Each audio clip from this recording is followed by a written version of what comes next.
इतिहास का भूत कांग्रेस को आजकल खूब सता रहा है, क्योंकि ऐसे गड़े मुर्दे बाहर निकल रहे हैं जो कांग्रेस की गले की फांस साबित हो सकते हैं। BJP member of parliament Nishikant Dubey लगातार कांग्रेस पर दस्तावेजों की स्ट्राइक कर रहे हैं। उन्होंने 25 मार्च 1987 की एक चिट्ठी शेयर करी है। इसे अमेरिका के तत्कालीन राष्ट्रपति रोनाल्ड रीगन ने भारत के तत्कालीन प्रधानमंत्री स्वर्गीय राजीव गांधी को लिखा है। आरोप है कि पाकिस्तान के मुद्दे पर राजीव गांधी ने रीगन से मदद मांगी थी और इस चिट्ठी में उसी का जिक्र है। दावे की जांच के लिए इसके आखिरी पैराग्राफ को पढ़ना बेहद जरूरी है और आपके लिए मैंने पढ़ा है। उसमें रीगन राजीव गांधी से कह रहे हैं, मैंने आपसे किया वादा निभाया कि यूएस पाकिस्तान के न्यूक्लियर प्रोग्राम को दबाने के लिए सब कुछ करेगा। वो आगे क्या लिखते हैं ये बड़ा है।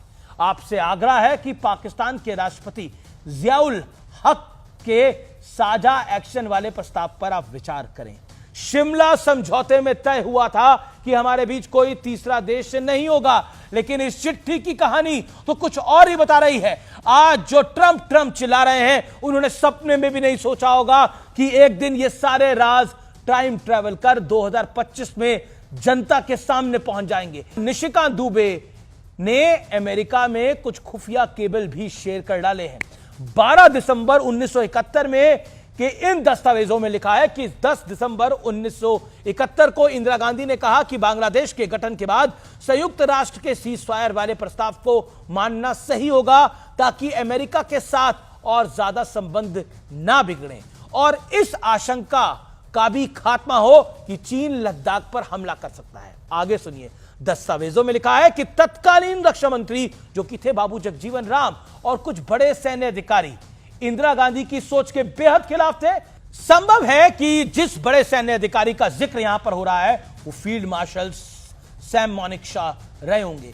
ये दोनों चाहते थे कि पीओजेके की आजादी और पाकिस्तानी आर्मी के वॉर एस्टैब्लिशमेंट को पूरी तरह से तबाह किए बिना युद्ध विराम ना हो। ऑपरेशन सिंदूर में भारत ने जो टारगेट डिसाइड करे थे उससे कहीं ज्यादा हासिल किया और फिर अपनी मर्जी से सीजफायर किया।